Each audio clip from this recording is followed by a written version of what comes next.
नमस्कार दोस्तों। पाकिस्तान के पीएम शहबाज शरीफ जी ने अपनी कंट्री की इकोनॉमी को बचाने के लिए एक और मास्टर स्ट्रोक खेलने की कोशिश करी है।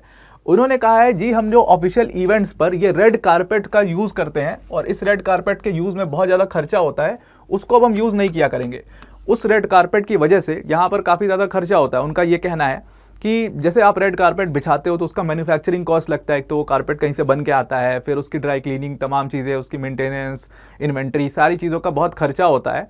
तो वो अपनी इकॉनमी, हमारी ऑलरेडी बहुत हालत ख़राब है पूरी पाकिस्तान की इकॉनमी को। और अच्छी बात यह है कि पाकिस्तान के जो प्राइम मिनिस्टर है वो इस चीज़ को समझ रहे हैं एटलीस्ट, क्योंकि पहले तो पाकिस्तान मानता ही नहीं था कि ना उनकी इकॉनमी ख़राब है। पाकिस्तान का तो हमेशा ही कहना था हम we are a very good country, हम तो मतलब हिम्मत वाली कौम है। तो उनका हमेशा से ये प्रॉब्लम रहता था कि वो अपनी चीज़ों को रियलाइज़ ही नहीं करते थे। तो ये एक बहुत बड़ा स्टेप है जो पाकिस्तान के प्राइम मिनिस्टर ने लिया है, क्योंकि अब हालत बहुत ज़्यादा ख़राब हो चुकी है। तो उन्होंने कहा है कि हम कॉस्ट कटिंग के लिए बेसिकली जो रेड कारपेट है इसका जो यूज़ करते थे किसी भी ऑफिशियल इवेंट में, आपने देखा होगा जैसे चीफ मिनिस्टर आ रहे हैं तो उनका स्वागत करना है तो रेड कारपेट बिछाया जा रहा है, प्राइम मिनिस्टर का स्वागत करना है, प्रेसिडेंट, मिनिस्टर्स, तो उनके जो स्वागत के लिए ऐसे कोई फेलिसिटेशन सेरेमनी हो गई गवर्नमेंट की, या कुछ और ऐसा प्रोग्राम हो गया गवर्नमेंट का, ठीक है, कोई ओपनिंग हो गई स्कूल की, किसी गवर्नमेंट स्कूल में विजिट है, तो उस चीज़ों के लिए रेड कारपेट बिछा करके उनका स्वागत किया जाता है। ऐसे एयरपोर्ट पे आपने देखा होगा कोई आ रहा है तो रेड कारपेट बिछा करके उसका स्वागत किया, कोई बड़ा मिनिस्टर है तो ये सारी चीज़ें जो प्रचलन है ये एक्चुअल में ग्रीक कल्चर है। ये ग्रीक जो मतलब किंग्स थे वो सारी चीज़ें ये यूज़ करते थे। उसके बाद वो यूरोपियन सेटलर्स जैसे जैसे जहाँ पर आए वहाँ पर ये अपना छाप छोड़ गए। तो वैसे इंडिया भी आपने देखा होगा कि ये चीज़ों को फॉलो करता है, वो भी रेड कारपेट्स बिछाते हैं हम भी। ठीक उसी तरीके से पाकिस्तान भी इस चीज़ को फॉलो करता था, लेकिन वहाँ पर अब इकोनॉमिक कंडीशन जो है वो पहले जैसी रही नहीं, बहुत हालत ख़राब हो चुके हैं वहाँ के। इसीलिए वहाँ के पीएम ने कहा कि हम रेड कारपेट्स अब ऑफिशियल इवेंट्स में नहीं बिछाया करेंगे। पीएम ने ये भी साफ किया कि चाहे मैं आ रहा हूँ, चाहे कोई भी आ रहा हो, चाहे प्राइम मिनिस्टर हो या प्रेसिडेंट हो, कोई भी हो, रेड कारपेट का इस्तेमाल कोई भी नहीं करेगा। रेड कारपेट का इस्तेमाल सिर्फ एक कंडीशन में किया जा सकता है। उन्होंने पूरा नोटिफिकेशन इसका निकाला है, पीएमओ से इसका पूरा प्रॉपर नोटिफिकेशन निकला है कि रेड कारपेट का इस्तेमाल सिर्फ और सिर्फ एक चीज़ के लिए किया जाएगा, जब कोई डिप्लोमेटिक रिसेप्शन होगा। यानी कि डिप्लोमेटिक रिसेप्शन मतलब बाहर की कंट्री से कोई डिप्लोमेट आ रहा होगा। खास तौर से डिप्लोमेटिक रिसेप्शन का मतलब यह है कि आईएमएफ से जब लोन लेना है तो आईएमएफ की टीम तो आएगी ना पाकिस्तान, तो उनका तो स्वागत करना ही पड़ेगा। उनके लिए तो रेड कारपेट बिछाओगे, उनके लिए तो ये खुद ही बिछ जाएंगे हाथ जोड़ करके कि साहब लोन दे दो। या जी जिनपिंग आएगा चाइना से तब ये रेड कारपेट बिछाएंगे, यूएस का कोई आएगा तब ये रेड कारपेट बिछाएंगे, क्योंकि उन सारी कंट्री से इनको पैसा चाहिए। तो इसीलिए रेड कारपेट का इस्तेमाल सिर्फ ये डिप्लोमेटिक रिसेप्शंस में करेंगे और कहीं पे नहीं करेंगे। अब आईएमएफ से लोन लेना है तो ये सारी चीज़ें थोड़ी बहुत करनी ही पड़ेगी। आम आदमी की तरह थोड़ी ट्रीट कर सकते हैं उन लोगों को, वरना सब चले जाएंगे, नहीं दे रहे पैसा, जाओ जो करना है कर लो। तो पाकिस्तान की एक बहुत बड़ी समस्या है ये। रेड कारपेट का यूज़ उन्होंने ख़त्म कर दिया है, बट डिप्लोमेटिक रिसेप्शंस के लिए यूज़ है, और कोई भी बाहर से डिप्लोमेट आता है तब उसको यूज़ किया जाएगा। अब यहाँ पर पाकिस्तान ने ये छोटे छोटे स्टेप लेना शुरू किया हुआ है। जैसे पाकिस्तान के पीएम शहबाज शरीफ ने कुछ टाइम पहले उन्होंने अनाउंस किया था कि साहब जितने भी हम शहबाज शरीफ और उनकी जो पूरी कैबिनेट है वो लोग अपनी पर्क्स और सैलरीज लेंगे ही नहीं गवर्नमेंट से। और पर्क्स एंड सैलरीज नहीं लेंगे, उसका रीज़न अगेन सेम है कि इकॉनमी की कंडीशन बहुत ख़राब है, इसलिए क्योंकि बहुत हाई सैलरी होती है इनकी, पर्क्स एंड अलाउंसेस काफ़ी मिलते हैं इनको। वैसे इनको पर्क्स एंड अलाउंसेस की ज़रूरत भी नहीं है शहबाज शरीफ जैसे लोगों को। इतना खा लिया इन्होंने मिल करके कि इनके लंदन में बंगले हैं, मोनाको में इनका फार्म हाउस है, ठीक है, अपनी अपनी अपनी प्राइवेट इन लोगों ने शिप रखी हुई है। तो ऐसे लोग सैलरी और पर्क्स से वैसे क्या ही करेंगे अब ना लेके, क्योंकि ऑलरेडी खा करके कंडीशन इतनी ख़राब कर दी है पूरे देश की कि उसका कोई फ़ायदा नहीं है। सिर्फ शहबाज शरीफ ने ही नहीं, ये अनाउंसमेंट वहाँ के जो प्रेसिडेंट है आसिफ अली जरदारी, ये भी बहुत बड़ा, मतलब इसने भी बहुत पैसा खाया हुआ है, इसके ऊपर भी कई सारे करप्शन केसेस थे। और जब ये प्रेसिडेंट बना उसकी इम्यूनिटी को यूज़ करके इसके ऊपर कोई भी केस का मतलब कोई भी इन्वेस्टिगेशन नहीं होती है, क्योंकि ये वहाँ का प्रेसिडेंट है। अदरवाइज इसके ऊपर भी करप्शन के बहुत सारे केसेस हैं। आसिफ अली जरदारी ने भी अनाउंस कर दिया कि साहब मैं भी पर्क्स एंड अलाउंसेस नहीं लूँगा, सैलरी नहीं लूँगा। इसके भी अलाउ करने से कोई फ़ायदा नहीं पड़ता है, कोई फ़र्क नहीं पड़ता, क्योंकि इसने भी ऑलरेडी बहुत ज़्यादा लूटा हुआ है। और हर बड़े शहर में जो पूरे देश के, मतलब चाइना छोड़ दो अगर, मतलब खास तौर से इनके लिए सबसे अच्छी जगह होती है यूके, लंदन वंडन में ये सब घर वर लेते हैं, तो वहाँ पर इन सबके बंगले हैं और सब मज़े से रहते हैं। तो इनको सैलरी और पर्क्स ना लेने से भी इनकी कोई फ़र्क पड़ता नहीं है, क्योंकि इन्होंने लोगों का पैसा जो है वो इतना खा लिया है कि अब पाकिस्तान के अंदर में पैसा बचा नहीं। अभी आगे मैं बताऊंगा पाकिस्तान की इकोनॉमिक कंडीशन की हालत है क्या। अब ये सारे स्टेप्स लिए क्यों जा रहे हैं और ये गर्मी और ज़्यादा क्यों बढ़ गई है, सोने पे सुहागा ये हो गया है कि ह्यूमन राइट्स वॉच ने अपनी रिपोर्ट निकाली है। अब ये ह्यूमन राइट्स वॉच की जो रिपोर्ट होती है, वर्ल्ड रिपोर्ट 2023 करके ये रिपोर्ट आती है, हर साल ये रिपोर्ट निकालता है ह्यूमन राइट्स वॉच। इस रिपोर्ट में हर कंट्री की बहुत सारी चीज़ों को ये लोग एनालाइज करते हैं, जैसे कंट्री में पावर्टी कितनी है, इन्फ्लेशन कितना है, अनएम्प्लॉयमेंट कितना है, इसके हिसाब से कंट्री का एक समझ लो आप पूरी तरीके से रिपोर्ट कार्ड निकालते हैं, जो गवर्नमेंट खुद नहीं निकाल रही है अपने नंबर को मैनिपुलेट करके, ये ह्यूमन राइट्स वॉच निकाल रही है। इसमें मतलब लोगों का क्या हाल है, अनएम्प्लॉयमेंट कितना है, सब चीज़ों को देख करके ये पूरी रिपोर्ट निकाली जाती है, रिपोर्ट कार्ड होता है एक तरीके से।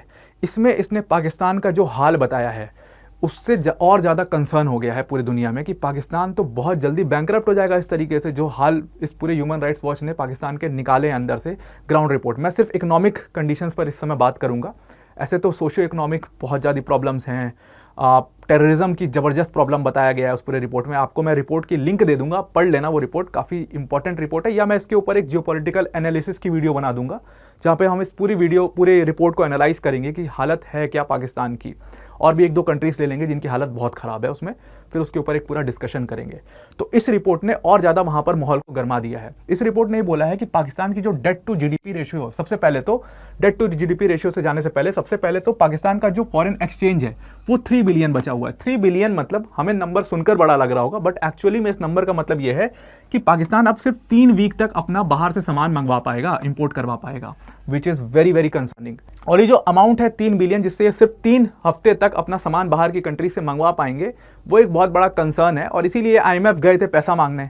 IMF ने इनको पैसा देने के लिए तैयार तो कर दिया, और 2 राउंड के पैसे जो हैं उसके लिए एक्सेप्ट भी कर लिया है। 3rd राउंड एक बचा हुआ है जहां पर एग्जीक्यूटिव्स जो हैं IMF के वो एक्सेप्ट कर लेंगे तो इनको पूरा पैसा मिल जाएगा, कई बेल आउट्स में मिलेगा।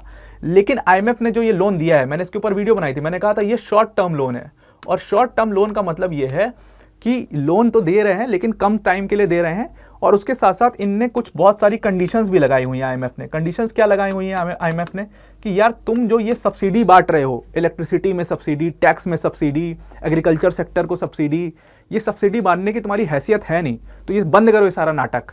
और इसीलिए सारा नाटक बंद करने के लिए जो IMF ने कहा है, इसीलिए आप देखोगे कारपेट का यूज़ बंद कर रहे हैं लोग, सैलरी नहीं ले रहे हैं ये लोग, सब्सिडी बंद कर रहे हैं। सब्सिडी बंद करने से वहाँ के लोगों ने बहुत ज़्यादा प्रोटेस्ट किया है, कितने कितने लोगों के कई लाखों में बिल आ गए इलेक्ट्रिसिटी के, ये हाल है। तो इसलिए पाकिस्तान में सिचुएशन बहुत ज़्यादा ख़राब चल रही है। सिचुएशन ख़राब होने का सबसे बड़ा कारण क्या है? पाकिस्तान की डेट टू जीडीपी रेशियो जो है वो 70% क्रॉस कर चुकी है।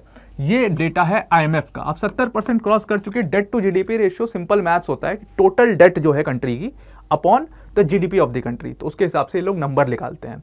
लेकिन डेट टू जीडीपी रेशियो से भी बड़ी प्रॉब्लम है यहाँ की एक्सटर्नल डेट। पाकिस्तान की जो एक्सटर्नल डेट है वो ऑलमोस्ट 37% पहुँच चुकी है। अब एक्सटर्नल डेट मतलब होता क्या है? देखो, एक तरीके का लोन होता है, डेट होता है जो हम इंटरनली लेते हैं। जैसे हम बैंक में अपना पैसा जमा करते हैं तो बैंक हमारे पैसे को रख करके क्या करेगा, तो वो उस पैसे को आगे जो लोगों को लोन की ज़रूरत होती है, जो बैंक में आप जा करके लोन अप्लाई करते हो, तो मैंने सपोज पैसा जमा किया, आपने लोन के लिए अप्लाई किया, बैंक ने वो पैसा आपको उठा करके लोन पर दे दिया और उससे इंटरेस्ट जो मिल रहा है उस तरीके से बैंक अपना अच्छा पैसा कमाती है। एक तो ये डेट हो गया। दूसरा डेट होता है कि एक्सटर्नल डेट, मतलब कि आप बाहर के किसी फाइनेंशियल इंस्टीट्यूशन से पैसा ले रहे हो या बाहर किसी कंट्री से पैसा ले रहे हो, ठीक है, कोई इंफ्रास्ट्रक्चर प्रोजेक्ट के लिए पैसा ले रहे हो। जैसे ये लोग पहुंच जाते हैं ना बार बार IMF में भीख मांगने, तो वो एक एक्सटर्नल डेट है जो IMF दे रहा है इन लोग को।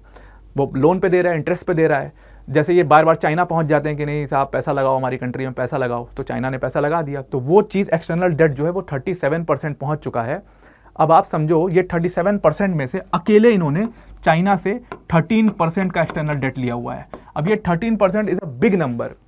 इकोनॉमिक का सिंपल प्रिंसिपल ये कहता है इकोनॉमिक्स का कि आप किसी भी एक कंट्री से या किसी भी एक इंस्टीट्यूशन से 7% से ज़्यादा लोन ही मत लीजिए, क्योंकि फिर आप एक बहुत बड़े डेट क्राइसिस में फंस जाएंगे। ये सिंपल इकोनॉमिक प्रिंसिपल है। पाकिस्तान ये भी फॉलो नहीं कर सका, इतना ज़्यादा भूखे हो गए थे इनके नेता पैसा खाने के लिए कि इन्होंने दबा करके चाइना से पैसे ले लिए। अब चाइना ने जो पैसे इन्वेस्ट किए इनके यहाँ पर, वो सिंपल इंफ्रास्ट्रक्चर प्रोजेक्ट्स में इन्वेस्ट किए हैं, CPEC में इन्वेस्ट किए हैं, इन सारी चीज़ों में इन्वेस्ट किए हैं। अब आप समझना, सपोज़ मुझे एक रेस्टोरेंट खोलना है। अब रेस्टोरेंट खोलने के लिए मैंने किसी इन्वेस्टर से पैसा ले लिया कि साहब आप मैं रेस्टोरेंट खोलना चाहता हूँ, मेरा ये प्लान है और आप इसमें पैसा इन्वेस्ट कर दीजिए। तो मेरे प्लान पर वो अग्रीमेंट में लिखा होता है, उस प्लान पर किसी इन्वेस्टर ने पैसा लगाया।